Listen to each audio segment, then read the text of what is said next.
Hello and welcome to the Michael Mama Show. We're coming to you from Mount Soma, home of the Sri Someshwara Temple in the mountains of Western North Carolina, where it is we've had a number in a row, consecutive days of absolutely gorgeous fall weather. And so I have the windows open. I'm looking out at Mount Vishnu, and the mountains in the other directions. This is my favorite time of year for sure. I think fall is just so gorgeous, especially here in the mountains.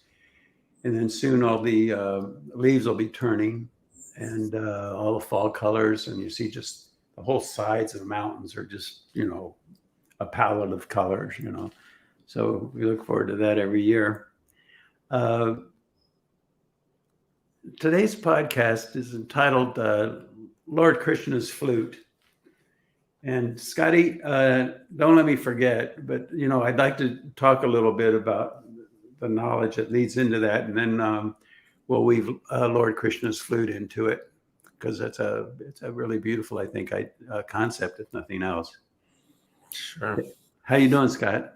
Good. We're it seems like we're falling into fall too. Oh, really? In LA? Yeah, it's kind of cooled down. You can. Huh. Yeah. Yeah, it's my brother's in Florida, and he says the same thing. It's starting to cool down there a little bit, but it'll be hot there for a while yet. Yeah. Anyway, some announcements now. If you go to srisomeshwara.org, it's on top of the banner now too, and then you can find it in those three little lines, parallel lines on the right-hand side. If you click there and scroll down, you can find it. But either way, just letting you know that part of that website now, called Updates and Reflections, is on, and I've made some entries, and I'll continue to make some entries. And I think I want to try to really maintain more personal contact with everybody and all the guests to the temple as well, all of that. And so I think this will be a good way. It's a nice outreach, I think, of ways we can communicate, and you can just kind of get a feel for what's going on in Mount Soma and what reflections are that we might be having. And I've invited different people like Punaji and Lakshmi, his wife, and some people in the office and reservations and things like that.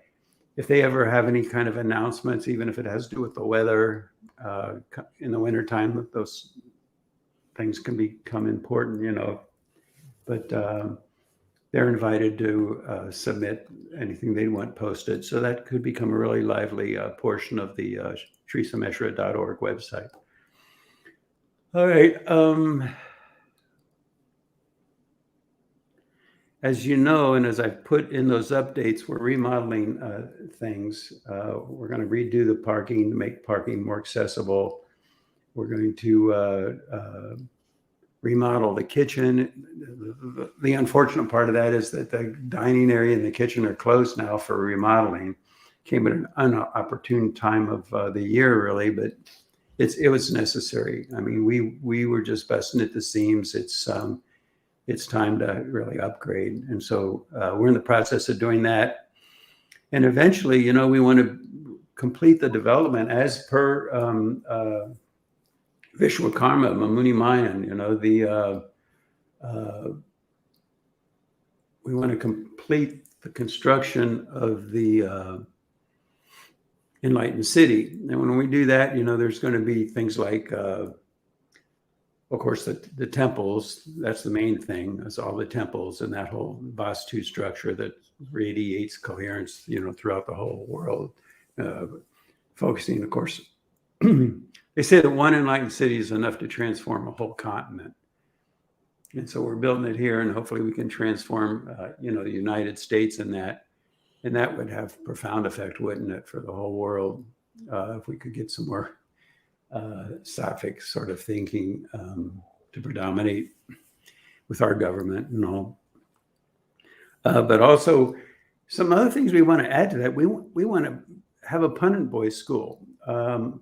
There's actually one we're helping with now in India, but we'd like to do it in a really big way, because as I've said, there are only 1,000 pundits fully trained now, fully qualified pundits in the Vedic tradition, you see. In the whole world, there are only 1,000, and that's frightening, really. And so we'd like to expand that out. It'd be nice if we could expand it out exponentially, but we'll do what we can. And concurrently with that, we'd like them to become world men. I think that certainly in the West, the predominant language is English, I guess. And so we'd like them to learn English, but number one, maintain the integrity of their own culture. And so it would be a full pundit school, making fully trained Vedic pundits, but at the same time, have it be people that could comfortably interface with the world is the idea. Without compromising, just want to underscore this, the integrity of their own cultural roots, Also, another thing I want to build there, have I told you about this, Scotty? I want to build a greenhouse. No. Because everything maps in creation. I mean, the Veda maps onto this microphone. The Veda maps onto everything, anything and everything. And in a wider sense, it maps onto all the different plants. So different plants are lively with different values of the Veda. Rudraksha tree, for example, Shiva. And so what we'd like to do is have a greenhouse that has an example of each of the different, or a number of the different types of plants. And then a little write-up about what aspect of the Veda that particular plant is lively with, And because when people come to visit Mount Soma, we would like it to be done in a way where it's enjoyable. It's like just a park, in a way. What do they call it? Entertainment park, or what's the word, Scotty? Theme park, like a theme park. And so just by visiting Mount Soma, people would have a wonderful time with their family to come and visit or to live here. But at the same time, just naturally and in a very pleasant and enjoyable manner, learn about the Vedic knowledge. It's such a great knowledge. And to a great extent, it's kind of hidden, isn't it? I mean, a lot of people don't know about it. And in the West, it's really amazing how in the West, they talk so much about, they gave India all this knowledge, and it's the other way around. But at any rate, all that's got to get straightened out in the depth of the knowledge, the Vedic knowledge. I mean, all possibilities are right there. So we want to make that known and make all that knowledge accessible. And, with that enlightened city radiating that coherence, what does that do? That, as we put it in the past, it cleans the global fishbowl, and that cleans all the fish. And the analogy then, all the people, the whole world, all the plants, animals, everything benefit, and we create heaven on earth, So that's what we're in the process of doing. And my role, we started November of 2002 is when we started Mount Soma. And, about the ground and cut in the roads and put up the buildings and built the temple and all that. So it's been it'll be 21 years soon. Wow. And that whole time I've been the developer, I have people, of course, helping me, but I was interfacing with the county and the Stapatis in India and the road builders and the guys, I own track hoes, I own bulldozers, all that stuff to get all that done. But really, to an extent, and I enjoy doing it. I believe in doing it. I'm glad I did it. But we're coming to a time here, and I'm hopeful, and I believe it's happening, where I can do really what my role as the person living in the Guru Shala, my role is really more Gyan Shakti. It's more about the knowledge and enlivening the knowledge. And there are three main structures really in Mount Soma, whose purpose is that: water the root, enliven the foundation. And that's the temple. That's the Yagyashala, where the yagyas are done, the Vedic ceremonies, and also the Guru Shala. And I'm looking forward to the day. And now I spend probably 4 hours a day, sometimes more, sometimes a little less, with the knowledge. And that includes the knowledge, of understanding, intellectual understanding, reading the Veda, things like that, listening to the Vedic chants and all, meditation, all that. But I should really be doing a lot more of it, because if you water the root at the temple, at the Yagyashala, and here at the Guru Shala, if we water the root, the whole plant flourishes. And so I'm looking forward to getting to the point where I don't have to worry so much about, how many loads of gravel, or, helping this person, or how we going to get more done with reservations, for example, or what have you. And just focus really on what I feel like I predominantly should be doing. Now, I always want to oversee the development of Mount Soma. And why is that? Because it has to be done in a manner that's consistent with the Veda, Vastu, all the different aspects of Veda. And it's amazing how many things are done in Hindu temples or what have you that aren't 100% dedicated to it. And I say, being completely dedicated to it, first it takes understanding, because the Veda is an abstraction, really. And so understanding what's really being said there isn't all that easy. Takes some discernment, a lot of discernment and reflection and humility, really. But it also requires the understanding that it's not fanaticism at all. It's, would you call a engineer or a cell phone designer a fanatic for making sure the thing's designed with all the precision that is required for it to work? And so in that sense, we have to be really dedicated to the precision of how it's done. And really, it's been my job from the onset, from my dedication before we even bought the land, was to see to it that happens, and it's a process. It's a big process, I could go on and on about that whole thing, but there's a lot I wanted to talk about here with respect to, and I want to get to Lord Krishna's flute. So speaking of Vedic knowledge, there's the whole structure of the Veda itself and where it comes from. It all comes out of and even the whole Veda is like a sequential unfoldment of a commentary, really, on the one thing that's Puran, the one thing that is the Kaivalya, the one thing that is the source, the one foundational, one thing source for all existence and all the rest of the Veda. And that's And so the Veda and then is just expanding commentaries on Agni, then Agni Mile, then Agni Mile Purohitam, and then it just folds out into the entire 10 mandalas of the Veda and all the Vedic literature, all of that. So a big step, and why are we doing this? I don't want it to be intellectual.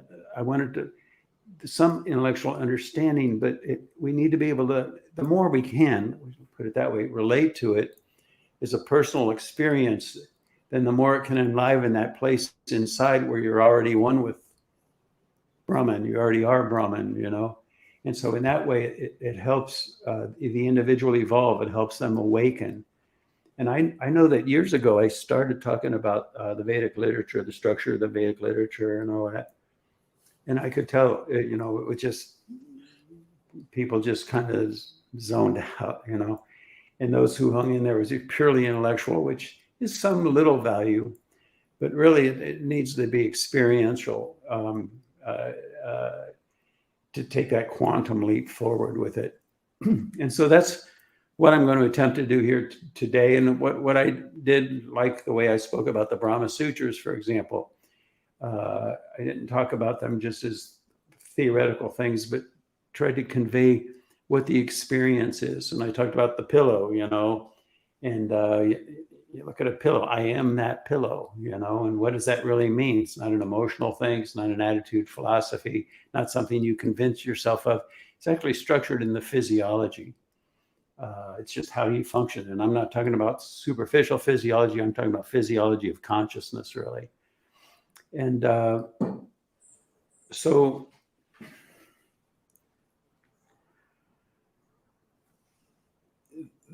we could say the fundamental foundational building blocks that start with are the vowel sounds of Sanskrit.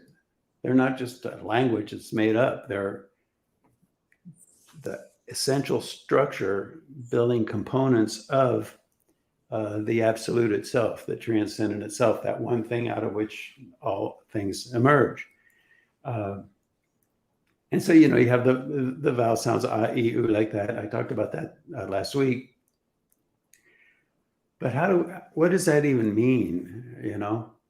How do we relate to that? Because I'd love to get into the depth of all that understanding. It's fascinating and beautiful. But I want to do it in a way where it's not just an intellectual exercise, but something we can relate to. And at least I think a good way to do it is to talk about when a person first enters Brahman consciousness and how it's like, what happened to me? And they're trying to understand the experience. And then it's been likened to when you walk into a cave and it's all dark, you don't see much. You're in a cave, you can tell something, but as the eyes adjust and everything, you see more. You get more and more insight into what's the cave is all about. And like that, when you first enter Brahman consciousness, it's like, what happened to me, So when you look at, and I always use the pillow just because there's a pillow right in front of me there. When you look at the pillow, I am that pillow. It's not an attitude or philosophy. It's a personal, direct experience. And then as the dust clears, as the eyes adjust to the darkness in the cave more and more, and this is a process that can take lifetimes, even after Brahman consciousness, it takes a long time, can take a long time. What at some point you notice, in one place it becomes more accessible. Okay, I look at that pillow. I am that pillow. And then you look over here to the clock, say, I am that clock. And therefore, okay, the clock is the pillow. And see, there's a permutation that happens there. There's something that happens there. And it's all about the Atma. The Atma is like the essence, the soul. And they say that creation, without the Atma, there is no creation. Without the experiencer, there is no Brahman. In the last syllable, ma, the last vowel, I like that. Atma. Now, ma grammatically is the same as is the same as ma. So atma.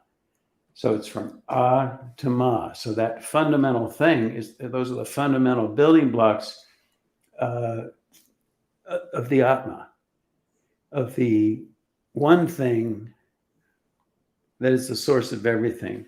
And that's what you are in the depth of your brain. You are the atma, and so when you look at the pillow, that pillow is you. But then if you switch your attention to the clock, okay, now that clock is you. I am the pillow, I am the clock. But if you really look at the structure of the dynamic, it all goes through the Atma.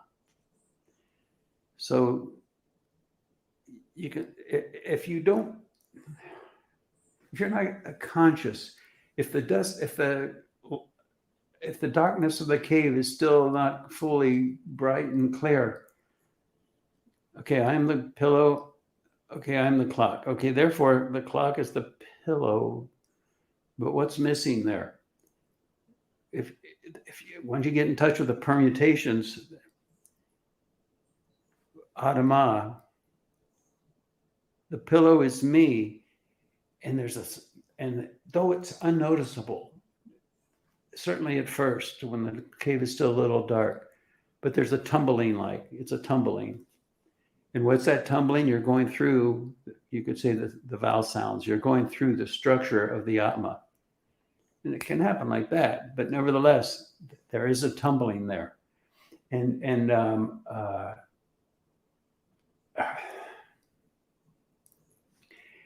so to go from the pillow to the clock, it goes through the Atma. So it's like, I am the pillow.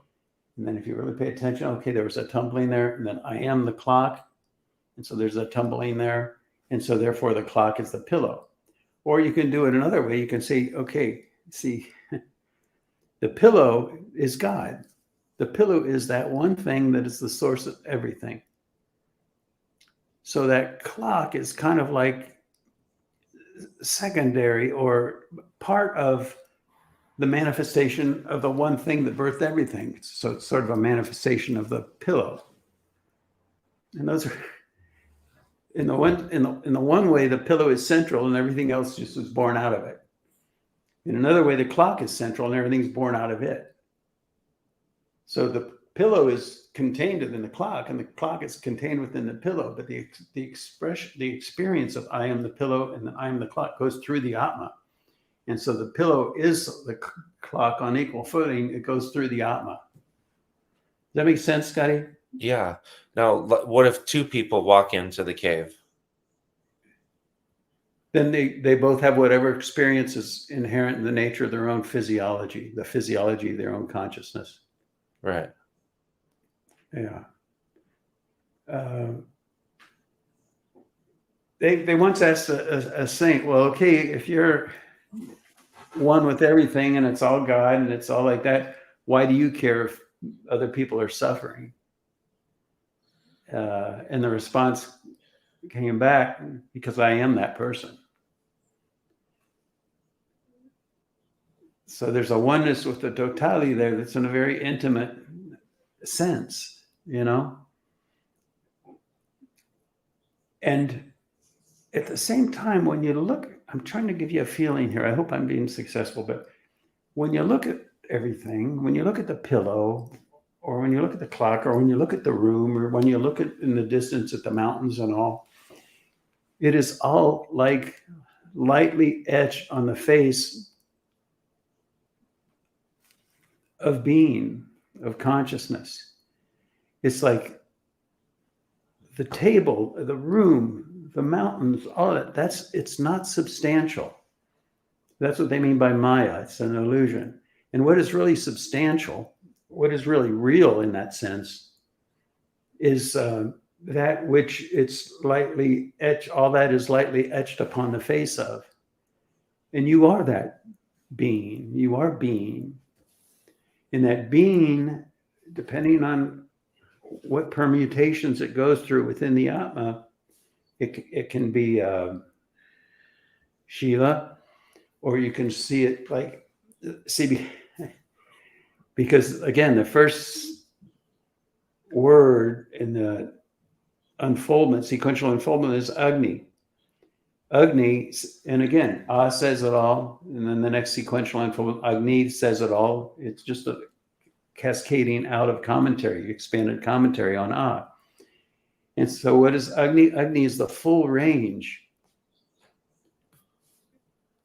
traverses the full range from the Puran is called, from the deepest stillness of the ocean of being, right up to the surface level of consciousness. And between those two things, between A and Ma, that's where all of the verses of the Veda reside. They all reside in A, and then they all reside in Agni. And And so all of the different faces of that self-interacting dynamic of oneness, all the different faces, all the different personified correlates to different aspects of that dwell within there. That's what they mean by the gods. And so Agni is that value, if you want to speak in those terms. The Agni is the god, if you will. Agni is the value that traverses that whole spectrum, which is why when a yagya is performed, what's a yagya? I'm getting ahead of myself here a little bit, but it's a technology, it's a process, it's a ceremony that employs, again, with total rigor, with total respect, just like when you build a cell phone, even more so, but just like when you build a cell phone, you have to honor the technology for the thing to work. That's why they do offerings of the fire. Why? Because fire maps onto, in other words, fire is Agni on a more surface level, if you will. And so when the offerings are made, they go to Agni, and Agni traverses that full spectrum of where all the different gods are. And so you can, based on the mantras and things that are used, it directs that value through Agni. It is taken then to that particular aspect of the Veda, that particular personified quality of the self-interacting dynamic of pure consciousness that you could say you're appealing to, or you're working with. You're trying to enhance the nature of the healthy relationship with that value. And so, it's an area of unlimited potential,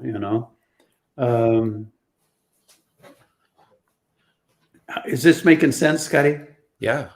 Okay. So as it emerges, and we could go into detailing even from A to E. And I think I may have talked about this before, but there's a difference between and is like the sequential sound, and you can feel the reverberation and so that speaks to E. That's kind of like the quantitization of if you will. And so the structure starts to get built, you see. And then next, ooh is see, is the rishi, the knower. E is like the devata value, the how would you say it? It's the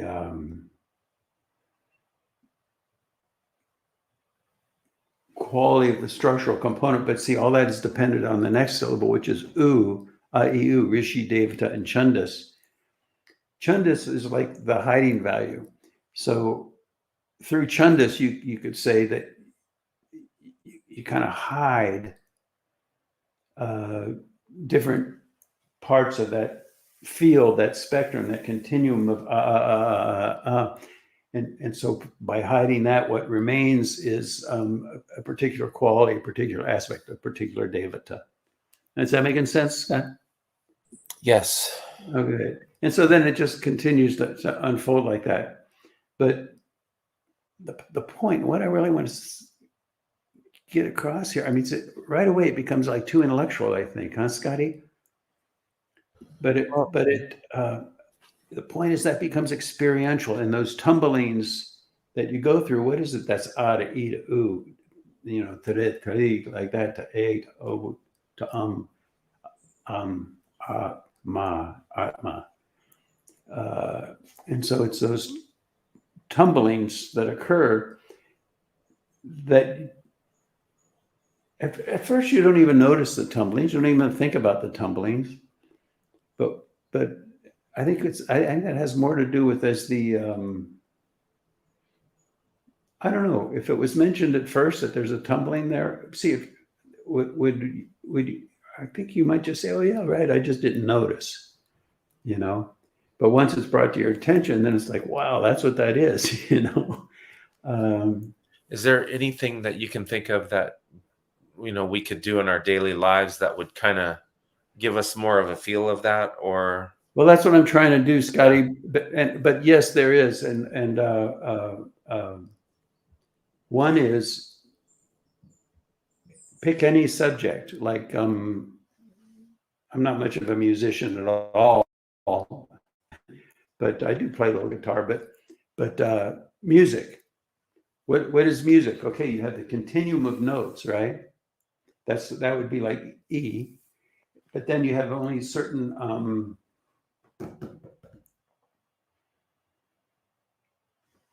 notes that build up do, re, mi, fa, sol, la, ti, do, and then the sharps and the flats. And so now, how did you do that? You did that through the chundas value by hiding. But now there can also be a rhythm. Now you got the keyboard, right, of the piano. But then you can dance, along those keys and make all sorts of different music. And so and that's good you brought that up, Scotty, because this is all important stuff. There's the, I know Barry Manilow, I didn't never really listen to him much, but there's this one song where he says, "I am music."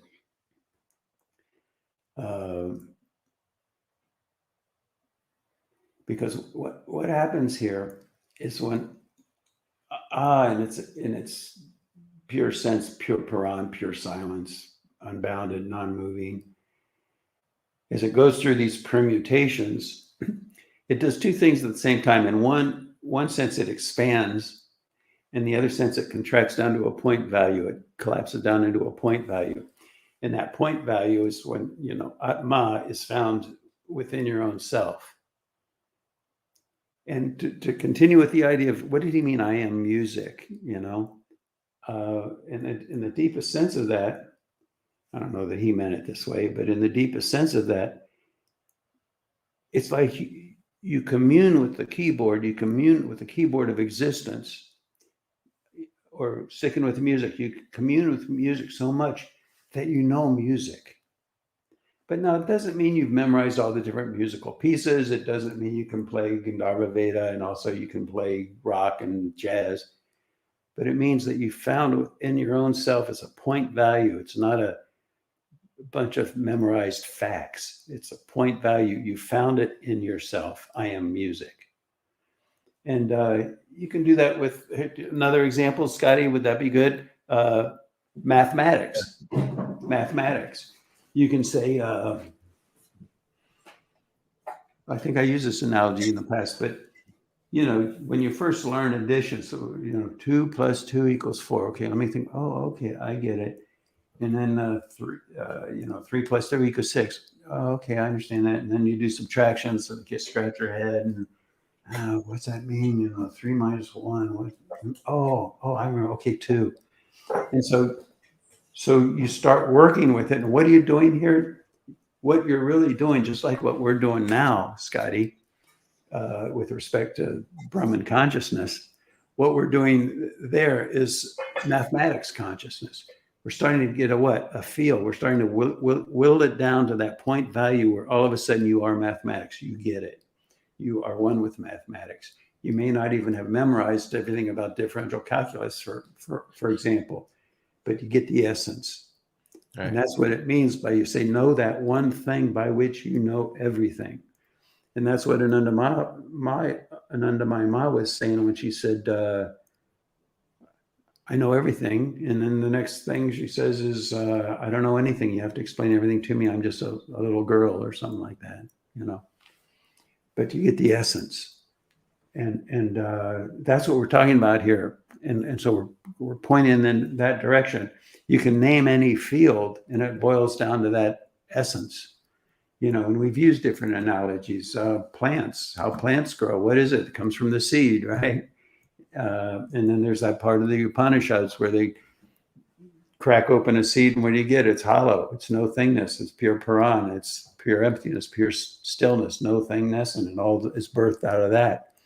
Also in mathematics, where does that all come from? It comes from the field of no thingness. No thingness. That's called the null set. But now there's a difference between a set containing the null set and just no thingness. Once you take no thingness and make a concept of it, put it in a box, you got a second thing. So if you got two things, then you can look at both of those, take a step back, you got three things.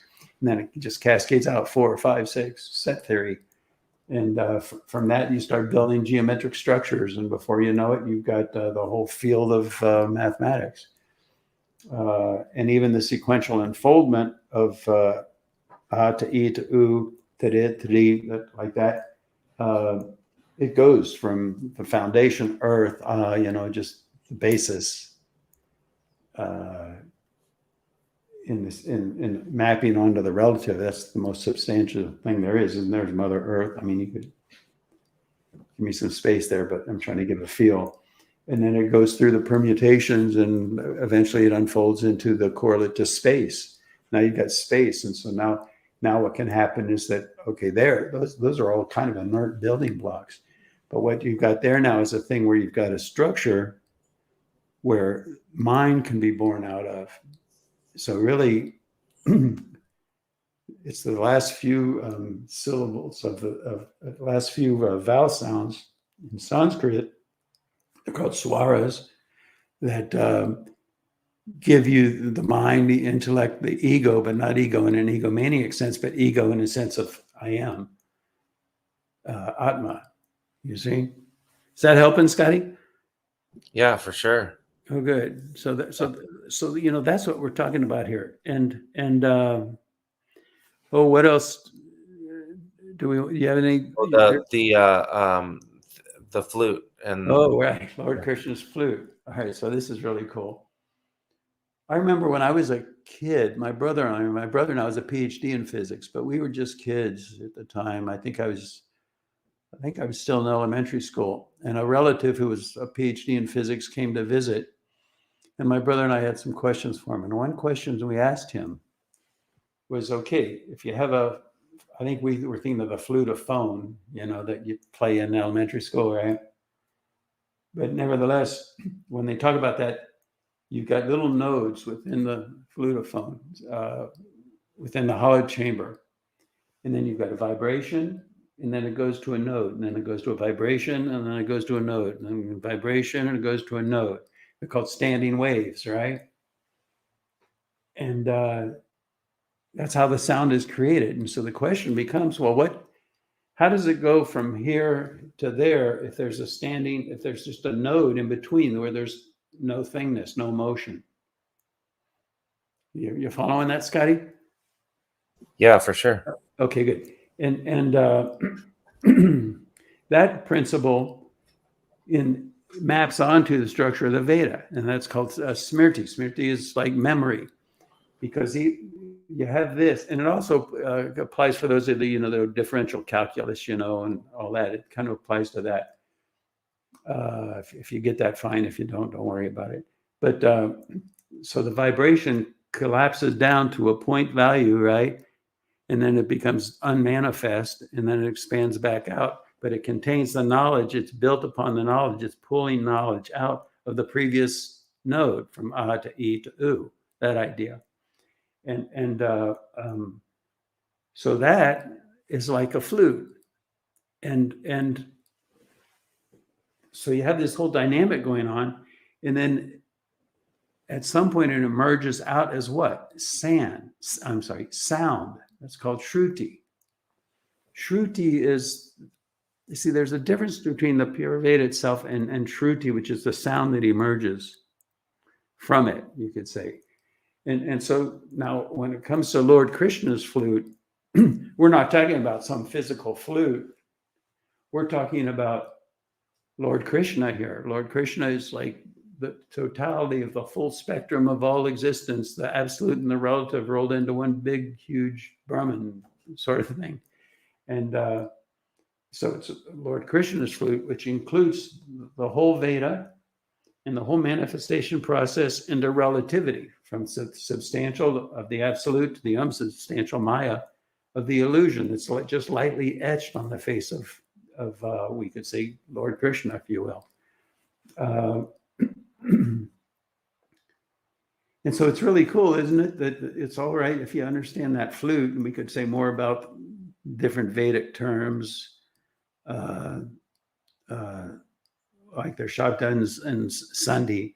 One is the movement, and the other's the nodal point. The other's the movement, and the other's the nodal point. And it's the gaps between the movement. It's the gaps, the nodal points, that are unmanifest. And so, just like with the flute, it maps onto the very structure of the Veda. It goes from manifest to unmanifest to manifest to in a sequential manner, and contained within each is the memory of the previous that goes through the unmanifest and back out, and it develops this whole sequential unfoldment, which is Lord Krishna's flute. Does that make sense, Scott? Yeah. That's pretty cool, isn't it? Yeah, super. Yeah, it's super cool. And then, well, do I want to do more? I did Rishi Devata Chandas, right? Know or known process of knowing. Right. And then, oh boy, I could go into Samaveda, Rig Veda, Samaveda, Yajur Veda, and Atharva Veda. But those also are pulled out of different syllables within the vowel sounds. And then there's the corresponding I think we better stop. There's the corresponding consonants that correspond to the vowels. And then there's also, see, we did Adama, but now there's also from Ma to Ka. And Ka, we're talking about the sequential unfoldment that maps onto, that correlates to Adama, but it goes through a nodal point and then manifests back out into creation, kind of following the structure of the absolute as a pattern, where Ma goes to Ka, and then boom, then you get all the different prakritis and the whole structure. But I think it's enough for now. And what I really want, I hope I gave a feeling, because if you read, I'll tell you, you read commentaries on, I think I mentioned this, you read commentaries on the Brahma Sutras, or you read commentaries on the structure of the Veda and all that. And it's just like Adi Shankara did commentary on the Brahma Sutras, and believe me, I mean, he was Shiva incarnate, And so I was reading those commentaries, and it's like, wait, this is wrong, And then I realized why. It's not Adi Shankara wasn't wrong, of course, but the people who translate the commentaries or interpret those commentaries, if they're not in Brahman consciousness, it just becomes an intellectual exercise, and the knowledge slips through the fingers. I call that the I get it syndrome. You get it on whatever echoes of truth perceived as truth, hold truth at bay, and the whole thing becomes a mess. So where was I going with that, Scotty? see, at the same time, those echoes of truth, if you hold them without turning it into a fanatical, okay, I get it, now the I get it syndrome, they can be of value because they're giving you a sense of what lies deeper.